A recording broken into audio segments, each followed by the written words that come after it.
This is not just a problem that podcasters and business owners deal with. I think this is a problem that all humans deal with to some capacity.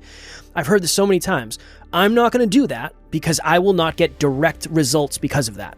And we're going to talk about the difference between direct and indirect and all the happy jazz today. You've all heard me say many times that success is a byproduct of X or Y or Z.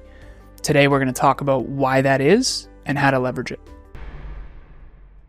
Next Level Nation, today for episode number, I believe this is the right number, please hold, 2,255? 2,200? I think that makes sense. 2,255. That's today's episode. The 3 buckets of results. Okay. The conversation happens all the time. People say, what do you do for work? And I love podcaster. What do you mean? What do you mean you're a podcaster? And then I go through, this is our podcast. We have this amount of episodes and all this stuff. And the first question is always, how do you make money? You make money with a podcast? And I'll say, yes, but not the way you think. That's usually the way I say it. Yes, but not the way you think. Great hook. Because for most people, they assume you have a podcast. The way you make money is directly, quote unquote, from the podcast. So based on the amount of listens you get, there's amount of dollars earned. And I always say, no, that's not how we do it. And that's not how I suggest most people do it, because most of the opportunity is going to come from the podcast, but it's not a result directly of the podcast. Everything is indirect or everything is direct. You have to decide. So that's what I tell people all the time. Either you decide up front that everything is indirect and it is a result of by a few walls, or you decide that it is direct, it is directly due to it. But I think a lot of people don't understand, when I do A, eventually A leads to Z, but not immediately and not directly. It just takes time. Why'd you use Z instead of B? Because B is not the second. Because B is not the end game. B is not money. Yeah, but Z is too many letters away. Yeah, but it feels like that at sometimes. Yeah. So A, you start a podcast. Z is making money. Well, B is you get to know your audience. And then C is like you, I don't know, get a little bit of credibility and people are like, yeah, well, we would love for you to speak for free. It's like, oh, okay, I'll do that. And then, D is coaching for free. And then eventually you get to Z. Z, that's depressing. That sounds terrible. It is terrible. I mean, it's accurate. Okay. You don't think so? I think it's awesome. Yeah, but do you think it's accurate? No, I think Z is too far. You think so? Too far away. Where would you go? What letter? And I'm serious. I'm not kidding. Probably like E or F. People have a bad association with F, though. That's not enough jumps. It depends how you're thinking, sir. If you're thinking, are you thinking in this time perspective, or are you thinking long term? I'm thinking the reason people get into the thing they get into. Well, I wanted to make this about success in general. Fair. Not starting a business necessarily. I think in business, it's probably A and Z. I think in life, it doesn't have to be. Well, for me, it's a principle. So, for me, it's a principle. And for me, it's not. It's going to be a weird episode today, folks. This is good. It is good. It is good. All right. So I have this success loop. I call it systems thinking. We teach it in Next Level Live and group coaching. Although I don't think we teach it in group coaching anymore, although we should. It's a rectangle, very simply. In the upper left is inputs. In the upper right of the rectangle is outputs, which is results. And then it's measure and adjust. So the bottom right is measure. The bottom left is adjust.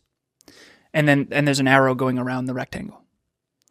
And so I always say you need to fall in love with cause and effect. And as an engineer, everything is cause and effect for me. So when I'm with clients and they tell me they want a certain goal, a certain output, we reverse engineer the inputs necessary to achieve that output. And there's 3 buckets of inputs that you can do. You can do directly profitable, indirectly profitable, and then irrelevant. And for the context of this episode, because this isn't just business owners, I want to translate it to directly relevant, indirectly relevant, and then irrelevant. So I always make the joke of, if I want to start a company, let's say I want to start $1 million company, I think it's irrelevant to go to the beach unless your company is selling bathing suits, right? And so I think that I always make that joke of, people come to me and they want to be successful, and then I see them go to the beach, and it's like, well, that has nothing to do with getting your goal. I had a client way back in my fitness coaching days. He said, I want to look like Sadiq. And Sadiq is a very famous fitness competitor. And he's jacked and he's on steroids. Mm-hmm. And this guy literally was like, well, I want to look like Sadiq, but I don't really like weight training. And I said, well, then forget it. Because it's impossible to look like Sadiq without weight training and a boatload of steroids. And so I think that this is the conversation we have to have. So if you have X goal, you need to figure out what the best uses of your time and effort are. So if you want to lose 10 pounds in 10 weeks, for example, just to use an example, because we do that every year, the 10 pound in 10 week challenge, shout out to the Next Levelers who did that. Be coming up soon. What? Probably coming up soon, no? We just did it, man. Did we just do it? Like 2 months ago, probably? Really? Maybe more than that. Feels like we it did was it for like the summer, like feels like it was to a prep year for the ago, summer. man. I don't even know what month it is. It's almost December. I'm freaking out. Yeah, I'm freaking out. It's crazy. It's funny. Okay, so 10 pounds in 10 weeks. What's directly relevant would be the amount you ate that day, stepping on the scale, and the exercise you did today. What's indirectly relevant is sleeping well and hydrating well and making sure that you hit your macronutrients. And then what's irrelevant is going to the beach. That doesn't help you get in shape. So I used to always, when I was a fitness coach, I used to always say, it's so interesting how when Kevin and I used to be in really good shape, and I don't mean that to offend us, I think we're still in great shape, all things considered, but when we were in the best shape of our lives, we were never at the beach. And I found that fascinating how a lot of people would love to be on the beach with a great physique, but the people who have the best physique are rarely on the beach because they're in the gym. And all of this comes down to whatever success in life you want, you have to categorize the things that you have to do to get it into directly relevant, indirectly relevant, or irrelevant. And the problem is most of the fun stuff in life that's actually enjoyable is wildly irrelevant. Unfortunately. I was thinking of this.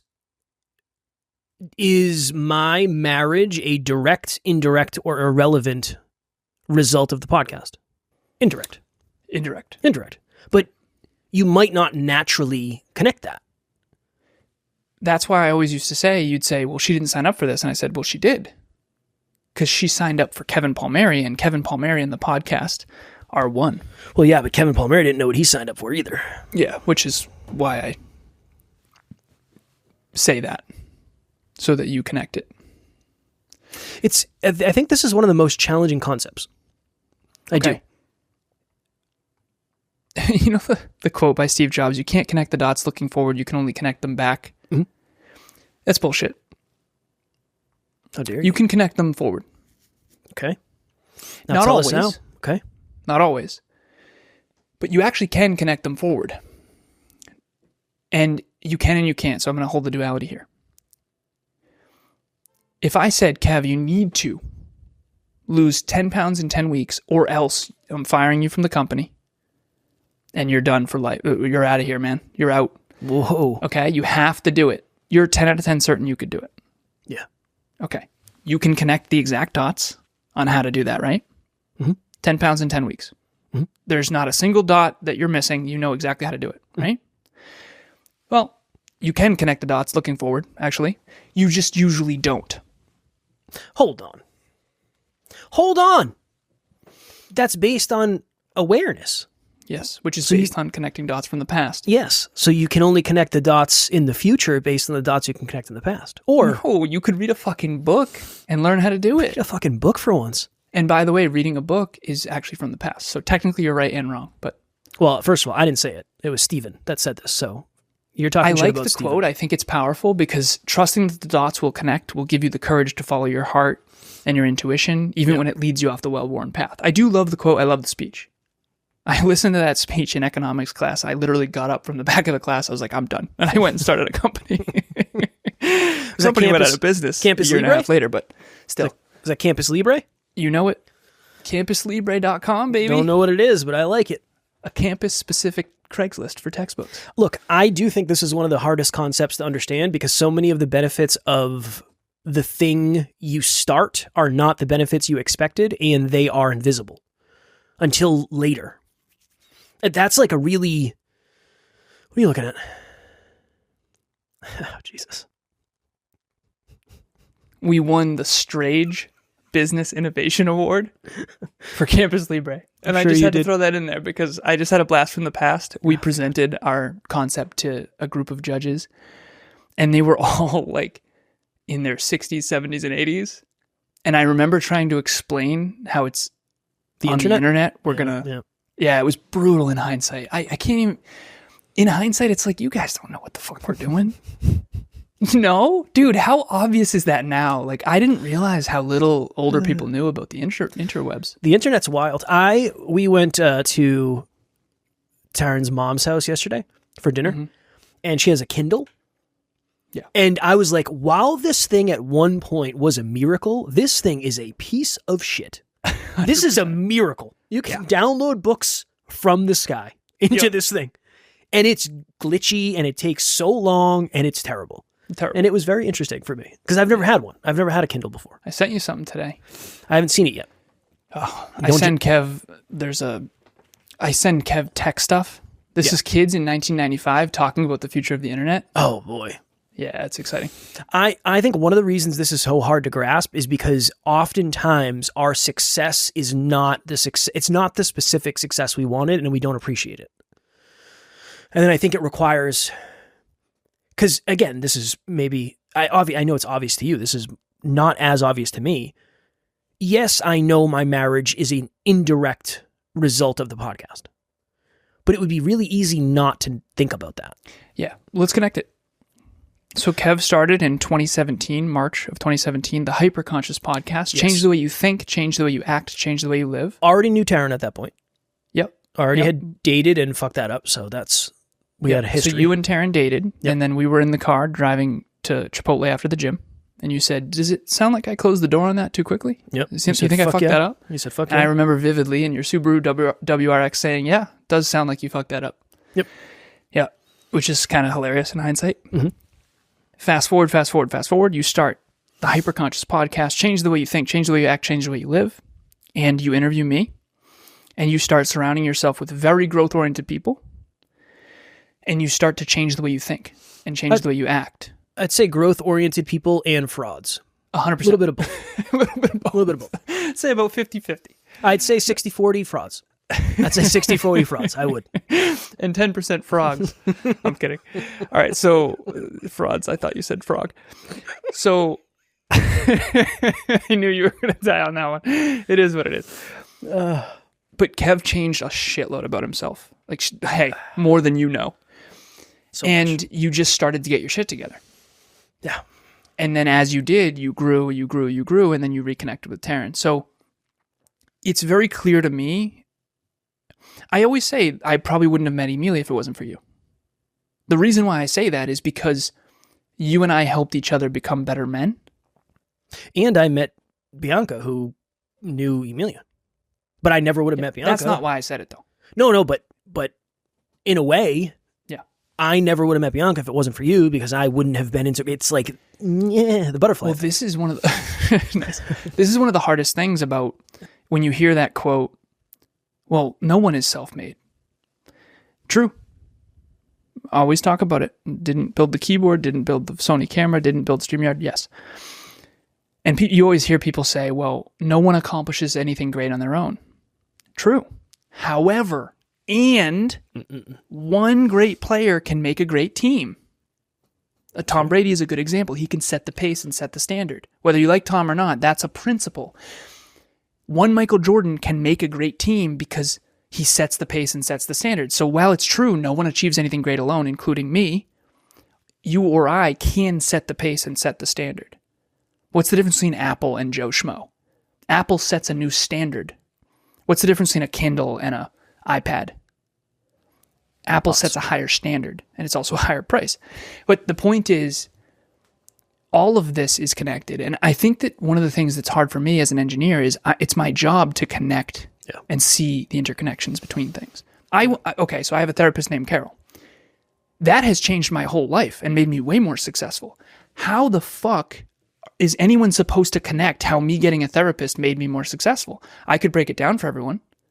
It helped me identify my past, my trauma, my deepest fear, my abandonment challenges, and then it helped me realize that I'm a coward in certain areas that I need to be seen as not a coward, which then brings more status and perception and more success, and I have to stand up to bullies. But it's very indirect. Yeah. It's a hard sales pitch, imagine. Yeah. What can you help me? I've had so many people say, like, whatever we're talking about today, how is it going to help me? It's like, honestly, it's not going to seem like it does, but eventually it could be everything. Mm-hmm. It's the best I can do. It depends. It depends on a lot of things. This is a selfish question, but I thought eventually it would be obvious. What? Because So I work really, really hard behind the scenes to ensure that everyone who works with me is successful. You're the catalyst. I would say I catalyze a lot of self-belief and goals and dreams and growth and systems. And I'm a catalyst to bigger, better, brighter futures. And that's my job. That's what I love. That's my most meaningful work. So it's selfless and selfish. I said it, so you can't villainize Alan. I said appreciate you. It's a win-win-win, I think. And I thought that people would recognize more that I was a big part of it. Like I coach several multimillionaires. And I don't know why, but it seems like people don't connect like, well, if I want to be more successful, I got to go to Alan. Yeah, we've talked about this though. Because I think it's very humbling to realize that the success of you is in the hands of somebody else. The success of all of us is in the hands of somebody else. Like, I know, but that's a level of admittance that I admitted that that's one of the best things ever. I was like, just don't fuck this up. Just don't fuck it up. Everything will be fine. Well, how would you sell that? Like, how do you, because I remember I had someone who worked with Emilia, because Emilia is hands down more attributed to my success than any other human on planet Earth. And I refer people to her all the time because she will just make you so much more successful in every regard and fulfilled. But I had a client in the past that I sent over to her say, I don't know how to explain it. It's just like magic fairy dust. And I remember thinking, oh no, if you can't explain what Emilia does for you, how are you going to sell it? You can't sell something you can't explain. So I'm still working on, like, I can, assuming you have work ethic and humility, this is what I've got it boiled down to. Assuming you have work ethic and humility, I can connect what directly and indirectly will contribute to your goals. And I can help you stay accountable towards that. And I just started working again with someone, shout out to you, brother, who we worked with 6 years ago. His name's Alex. Mm-hmm. And he came back, and it's been fascinating to reconnect with him and to see how different his leadership was to us, because we used to be leaders and mentors to him. And it's just really fascinating how different you and I are, Kev, compared to some of the other people that were in his corner, and how much that impacted his decision-making. And so, again, at the end of the day, when you set a goal, figure out these are the things that I'm certain directly contribute to it. These are the things that might indirectly contribute it. And these are the things that are probably irrelevant. As a matter of fact, maybe detrimental to that goal.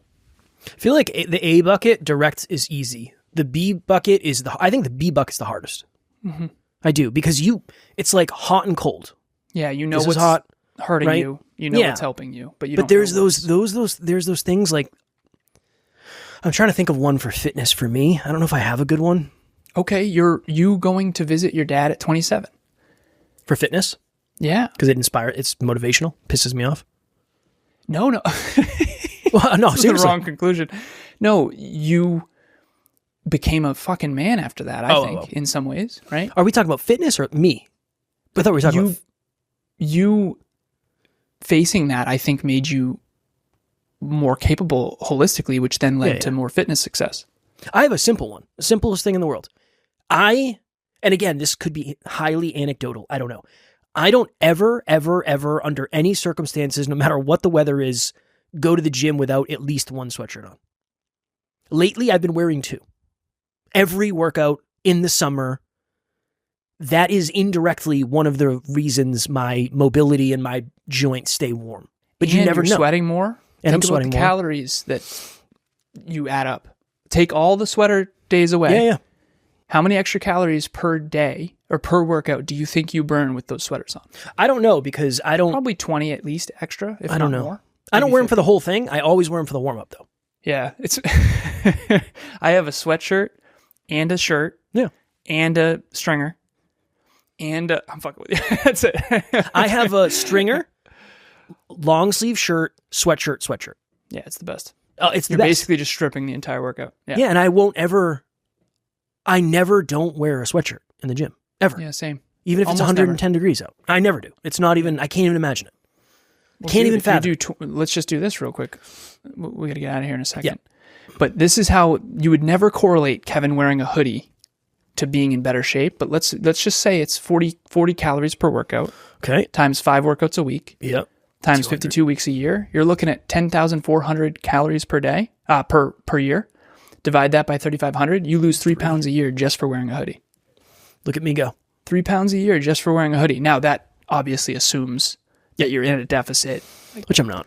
Yeah. But that's a good example. You know what I'm saying? But that does equate to 3 pounds a year. 2.98 That's a good example. Or whatever. That's a good example. Maybe we'll do, I don't know if we'll That's do. That's why I love numbers, because if you don't know those numbers, you just assume things are irrelevant. Nothing's irrelevant. Well, things are irrelevant. We said that. Hold on though. It's a line of, it's an arbitrary line in the sand. It's not fully irrelevant, but it's less relevant. Less up. So this podcast episode is the most relevant thing in Kevin and I's success right now. But me getting good sleep is irrelevant to this success of this podcast, but it's not. It's indirectly relevant. So there is no, you have to put these buckets, but there's no actual irrelevance. And that's why I think it's so dangerous to say, oh, that person doesn't influence me. It's like, if they're in your life, they do. The question is how much and if it's constructive or destructive. I would like to do an episode at some point, maybe tomorrow, on the most beneficial habit you have that you've never talked about. It can't be fucking habit tracking. It can't be sleep. Give me something that I've never heard you talk about. Okay. I don't know if I have any either, but I feel like it could make for a cool episode because it's going to force us to dig. So. Okay. Can't talk about your Fruity Pebbles. Don't want to hear it. Don't want to hear it. That's definitely not the one. That's definitely not. I had to give them up, man. Oh, what do you mean? Yeah. Not 2 days ago, you were singing their praises. I know. I told you I was going to get rid of God, them. he moves quick. I got to. I got to keep getting better. Yeah. What's next to go? I hate to put you on the spot. What's next to go? Fruity Pebbles. No, you just, they're gone. What's next? I don't know yet. I'll let you know. I'll let you know. If you want to find out what's next to go after Fruity Pebbles, make sure you join Book Club this Saturday, 12:30 Eastern Time. We're going to be releasing the information there and there only while we read, what is it? I'm kidding. Rationality by Steven Pinker. It is a deeply challenging book to read. Even if you don't read it, just come. We're going to talk about success, how to be more rational, effective decision making. It's my favorite book of all time. It's not easily applicable, but I promise I will connect it to your success. It's direct and indirect. You'll get both for sure. Okay, as always, we love you. We appreciate you. Grateful for each and every one of you. And if you are as committed as you say you are to getting to the next level, make sure you tune in tomorrow because we will be here every single day to help you get there. Keep reaching for your full potential. Next Level Nation.